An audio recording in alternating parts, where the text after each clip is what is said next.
How old are you now? I'm 46. Have you ever been married before? Twice. How long were both your marriages? First one, 14 months. The second one, 7 years. How old were you when you had your first marriage? I was 28. What changed that caused you to file for divorce? I realized he was an alcoholic and he was addicted to pain pills. That can't be fun, can it? No. What were some of the struggles that you dealt with being with someone who was an alcoholic? The anger. He was financially not responsible. You never knew which side you were going to get of him. You would wake up one day and he'd be cool, calm, loving, Yep. and then the next day it would be like a flip switch. Yes. He's definitely had some bipolar, I think, in him. Now the second... I always wonder, how is it that people aren't able to see, like, because that's a big thing. Like, I can see how people say, oh, I didn't know my person, the person I married, that, they were selfish, they changed. Or whatever, it could be something else like, oh, I didn't know that they wouldn't keep up a home as well, or that, just living with them would be challenging in specific ways. But to miss that a person is addicted to pain pills and is an alcoholic, like, I don't know how you miss that. I don't know how you miss that if you're properly vetting, if you're taking your time to really get to know a person. I'm not saying it's impossible to miss. I'm not saying that. I'm not trying to dismiss the fact that, the trauma that's connected to being with somebody who's an alcoholic and addicted to, drugs. But I always wonder, like, how did you miss that? Like, what were you doing when you were engaging with him in person? What questions were you asking? Because it's hard to miss that a person is an alcoholic. It's hard to miss that a person is addicted to pain pills. When somebody's addicted, it shows itself. Like, so you gotta ask, how long did y'all date? Like, and I often realize, like, in these interviews, of course he's probably not wanting to get that deep into it, but she's saying he's bipolar and all of that. I believe that. Somebody who's addicted, that's traumatizing. But it's like, well, how long did y'all date? What questions did you ask? How did you meet him? What were y'all doing? Like, those would be great questions to ask, because it's like people have just made it seem like, oh, it didn't turn out, they're not who I thought they were, let's just leave. Well, what work did you do to avoid this? Like, you shouldn't have even married this man if he was alcoholic and addicted to pain pills. But, it's like asking people to do, homework or research. They're not going to do it. They want what they want. So it's like, I just want to be married. So they just be like, bump it. I like you, you like me. I'm not trying to find out what's bad about you, and what's great about you, because if I find out what's bad, then I might not get the marriage that I want. So you end up in a situation to where, like, you married, but 14 months later you out of it because what? He's an alcoholic and addicted to pain pills.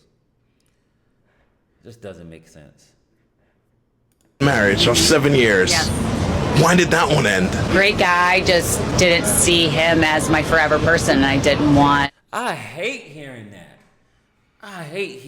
Oh, great person. I just didn't see them as my favorite. Why'd you marry him? Or why'd you, for the man, why'd you marry her? You didn't think she would be your forever person? Why? Like, to just live in just being something content. I wanted passion and more in my life. So it was a routine. Yes. That kind of killed it. Mm-hmm. Yeah. But you were with him for 7 years, right? At one point, you wanted it to be forever. Yeah. So why not just say, you know what? Fuck it. Let's keep going. Because we were in counseling for years and it just wasn't clicking, and I decided to get one life. So why not try to find the person? I.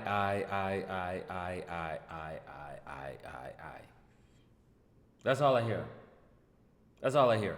And I'm not saying hear me when I say this, and I mean this clearly. Marriage is not meant to be a prison. It's not meant to be a prison. However, marriage is sacred. Rushing into marriage, hopping in and out of marriage, saying what you want to do in your marriage, that's not how it's meant to be. God didn't design it for that. You know, I'm listening to her talk like I wanted passion. What? This your second marriage. What you mean you wanted passion? You didn't take, what lessons did you learn from the first one? He's a great guy, but I didn't want to have to live with being content. Let me let her finish. I'm supposed to spend the next 40, 50 years with. Well, you're 46 now. Yeah. Do you really want to give marriage another shot again? Well, I own a wedding planning company, so I don't know if I want to actually get married again because I know how much a weddings actually cost. But I would like to find love, yes. At this stage in life, what's the minimum amount of income you would want your life partner to make? Minimum $250,000. I know how much I bring in, and I want to make sure the man brings in more so that they feel like they're leading the family. If you have it together, he has to have it together. Yes. Listen, you got to leave them where they lay. He asked her, why do you want to be married again? Well, I don't know if I want to be married because I own a wedding company and I know how much a marriage costs. What does that have to do with marriage? What does the cost have to do with marriage? See, these people aren't even thinking about the sacredness of marriage. You on your second marriage, you're done with your second marriage and you're talking about the cost of a wedding? Ma'am, let's talk about properly vetting. Anyways, these people, when I say these people, I'm not trying to remove myself from having flaws and being human and in need of Jesus. I just so much of this lackadaisical approach to marriage is frustrating because it's like marriage is so serious, so sacred, and it's because we don't see it as serious and sacred that people end up talking and thinking like this. She's talking about, oh, he needs to make a minimum amount of money. Ma'am, it sounds like it's not about the money. It sounds like you and the people you're choosing to do life with aren't vetting each other well. Money's not going to save. Anyways, money's not going to save it. Let's see what she's talking about. Let me calm down. I'm going to read off a profile and an exchange that illustrates a situation that I've run into quite a few times. Female, mid-30s, based in the US, physician, average looking in my opinion. I've worked hard and spent my 20s and early 30s and focused on building my career. I earn in a higher range of 6 figures. One of my non-negotiables is that I need my partner to earn just as much or more than me. I do not want to be the breadwinner in the family. More about money. More about money. Nor for my partner to rely on my income. I would like the option of being able to stay at home with my children without it affecting the lifestyle that I'm used to. He does not have to be a physician. It can be any profession as long as he earns more than me. I would also like him to be tall and have hair on his head. She also made reference to the fact that she's been on apps and is jaded by the whole process.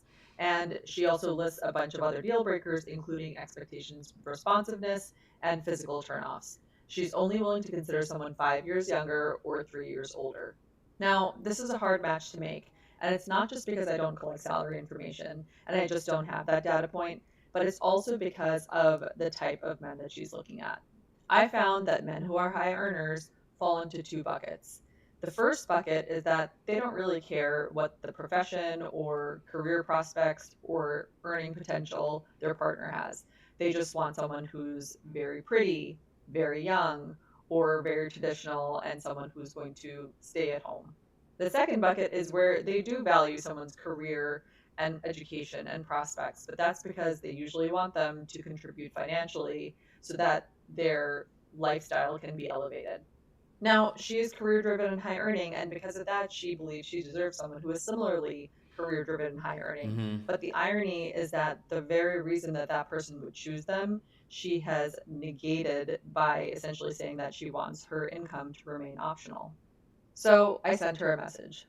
I was reviewing your profile for matches and a couple of things. Your profile reads as terse and somewhat harsh. I'd advise you to soften it. You can put your specific preferences in the notes section for my reference. Also, I do not collect salary information. The best I can do is share candidates who have listed professions with high earning potential. But further, your situation is a bit of a paradox. You want someone who matches your high earning power. However, a man who values this quality will likely want financial contribution, which is something you're not interested in doing. I can do my best to share matches that may align, but I did want to share my assessment of why this may have felt like a difficult process and why it may be difficult to come across matches. So I shared two matches. One she declined because she said that based on his profession, she's sure that she makes at least double what he does. And the second declined her due to attraction. Dang. Listen, man. I pray all the time, God, help me to get out of my own way.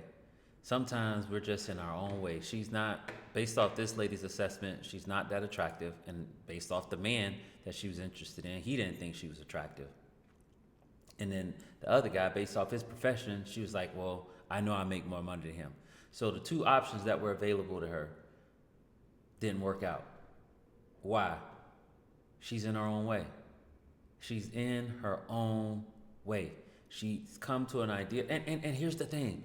God gives us free will. You can be in your own way if you want.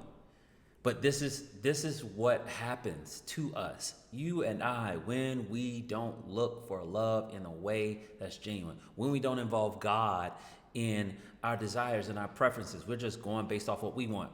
It's like I pray all the time, like, Lord, I know I had things in my head about love, about marriage, about women that's ignorant, that's short-sighted, that's from a broken view, of self.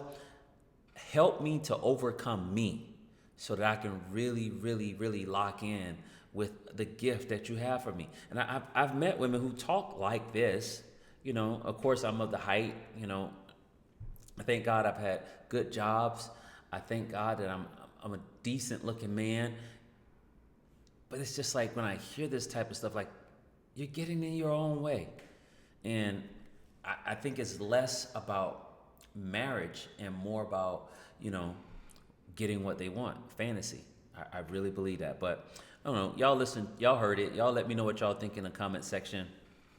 If these people are really serious about marriage or not, let me know what you think. Don't forget to connect with the brand online, www.there'shopebrand.com. And if you haven't subscribed to the channel, make sure you subscribe. I'll catch y'all in the next video.